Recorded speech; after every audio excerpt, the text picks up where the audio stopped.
Hello, this is Jeff from Studio 41 Gaming, and yes, we are still a gaming channel, but Judas Priest has a new album coming out in 2 days, and I can't wait. Everything I've heard from Firepower so far has been absolutely phenomenal.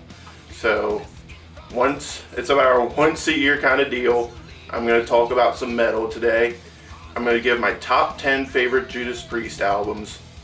I could have done an entire discography review, but nobody wants to hear me talk for an hour about Judas Priest albums. So, top 10, we're going to keep it really short, really sweet, really simple. Let's do this. Number 10.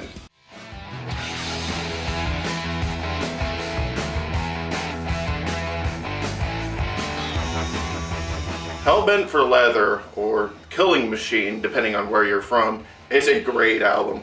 For many reasons, really.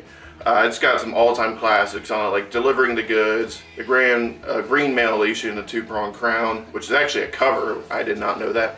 But it's really a good transition from 70s Judas Priest into 80s Judas Priest, where they're a bit more commercial, a bit more metal, just a bit more better if you're going to be asking me. But it's definitely a good starting album for Judas Priest. If you're just getting into the band, this is a good album to start with. It really just, it's a really classic album that you get the best of both worlds, 70s Priest and 80s Priest. So let's get to it at number 9.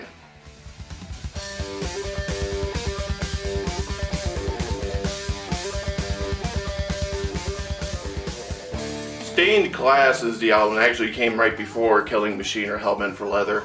And as a result, it's a lot more 70s Priest than 80s Priest. As a matter of fact, this is really probably the darkest album Judas Priest ever made, which is something that really personified their early output, which has a lot of like really dark lyrical content.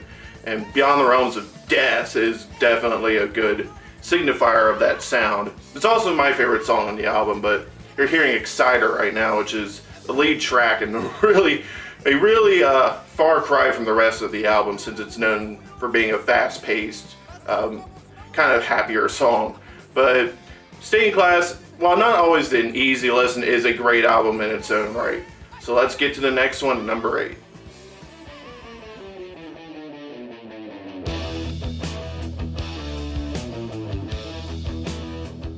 So at number 8, we've got Dave Mustaine's favorite Priest album, Sad Wings of Destiny, also to keep the 70s Priest vibe going. Sad Wings of Destiny is actually Priest's second album, but many consider it to be their best. With songs like Victim of Changes and The Ripper on it, I kind of understand why. Victim of Changes is a phenomenal song, and really puts out Rob Halford's best vocal performance, possibly of his entire career. The screams that he hits on that song are mind-blowing. But Sad Wings of Destiny, it's got a couple clunkers on it, like Epitaph and whatnot, so I do dig it, but it's not without its faults. Just the heights are so high that it has to be a little bit higher for me than Hellbent for Leather and Stained Glass. But definitely check it out. Unfortunately, Priest actually lost the rights to this in their first album, Rock-a-Rolla, so if you do buy it new, Priest unfortunately doesn't see any of that money. So get it used, support your local record stores. Next.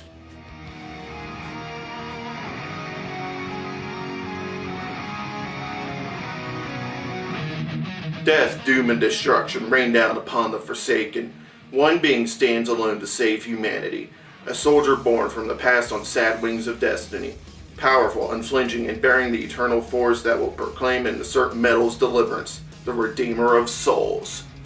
Redeemer of Souls has actually been on this channel a couple times already, with Halls of Valhalla being that song, the one that opened my Chrono Trigger review. Good God, already almost 3 years ago. But Redeemer of Souls is the most recent Priest album until Firepower 2 days from now. So it opens with Dragonaut, flies right into Redeemer of Souls, Halls of Valhalla, Sword of Damocles. This album is awesome.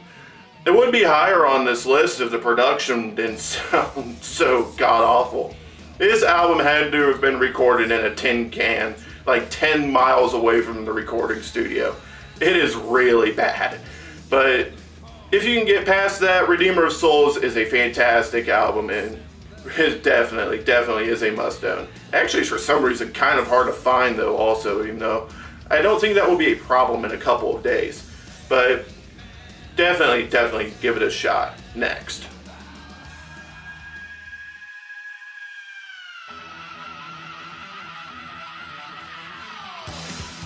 Ram It Down, for reasons unbeknownst to me, is for some reason one of the most hated Priest albums in their entire discography. Even with like Turbo, which I definitely get why people hate that album, but this has elements of Painkiller in it, and that is always a good thing. It's definitely marks the transition from the 80s Priest sound to the modern Priest sound, and it's not all bad, even though there is a drum machine on this album, and it actually does all the drums on this album, but trust me, it does not hurt the album at all. Ram It Down, Blood Red Skies are all-time career highlights on this album, and they're worth the price of entry to this album alone. Definitely buy this album. It's up here for a reason. Next.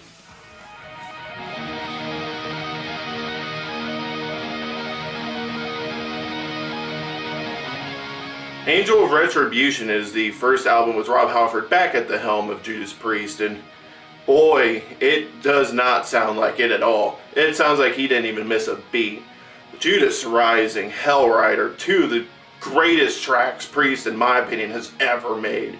And along with stuff like Deal with the Devil and Demonizer, I mean, even one crappy song at the end like Loch Ness cannot bring down Angell Retribution. Definitely buy this album. Next.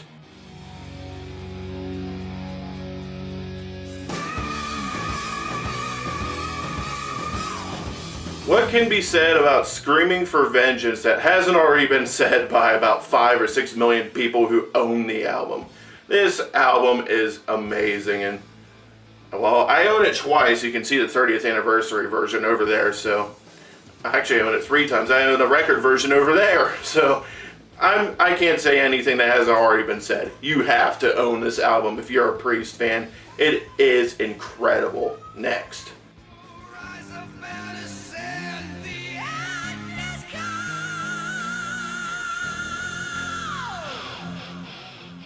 Jugulator. I don't want to live on this planet anymore. Yeah, Jugulator. This is the album that nobody seems to know about. Jugulator is one of 2 albums that does not have Rob Halford on lead vocals. Tim Ripper Owens takes over the helm as Glenn Tipton actually got sent a tape of Ripper Owens while he was with his Priest cover band, and he didn't believe it was Ripper Owens. He thought it was Rob Halford singing. But nope, it was Ripper Owens, and they made 2 albums. One crappy one, and their first album, Jugulator. This album is incredible, simply to put it lightly. It's from beginning to end, just non-stop, hard, fast as hell metal.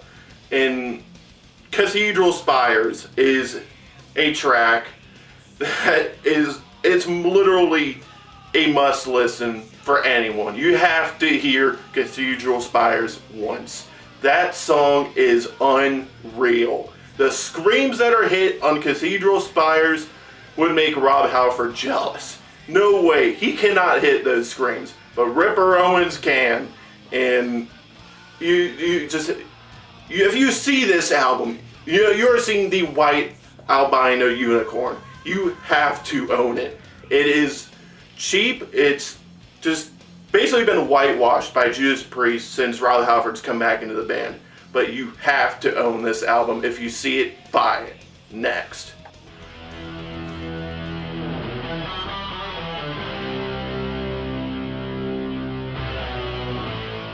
Rising from darkness where hell hath no mercy, and the screams of vengeance echo on forever. Only those who keep the faith shall escape the wrath of the Metallion, master of all metal. So Defenders of the Faith is an all-time classic. Excuse me, it's 3/4 of an all-time classic. The last 3 songs on this album are horrendous. Night Comes Down, Heavy Duty, and Defenders of the Faith are god-awful songs that I don't know how they made their way onto this album. Judas Priest had to have been hamstrung by a contract that said you have to make 10 songs. Because the first 7 are all-time classics that should be played at every Judas Priest concert from then until now. But, I mean, throw a dart. Every track, at least on the first 7, are all-time classics. Free Will Burning, Jawbreaker, Rock Hard, Ride Free, The Sentinel, which you're hearing now, Love Bites, Eat Me Alive, Some Heads Are Gonna Roll. They're all just fantastic songs, and you have to listen to them. Get this album. Just skip the last 3 songs. Next.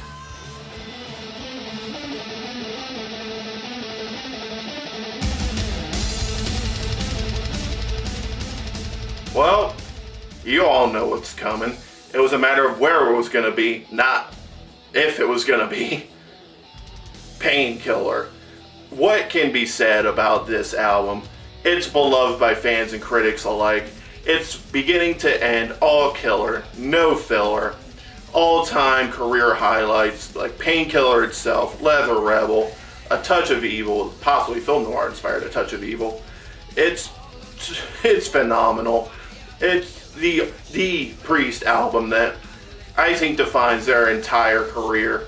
It basically makes the band legends, even if they're probably already legends with like Defenders of the Faith and Screaming for Vengeance, but Painkiller, it was just the icing on top. And listen, I think everybody knows that Painkiller, if you're a Priest fan, just how good this album is, but you have to listen to it just to fully grasp that this is perfection in metal form. This entire album is 10 out of 10, 50 out of 10 quality. You must listen to it. Must listen, must own.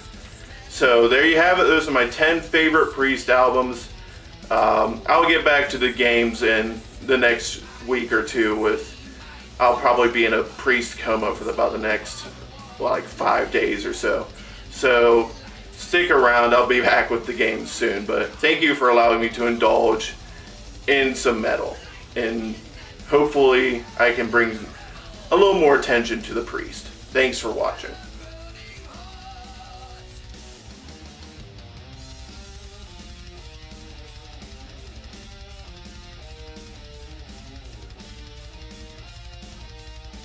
To save humanity. A soldier born from the past on sad wings of destiny, wink wink, powerful, unflinching, and good God, your fucking font sucks. Born from the fuck, Jesus Christ, that font is terrible.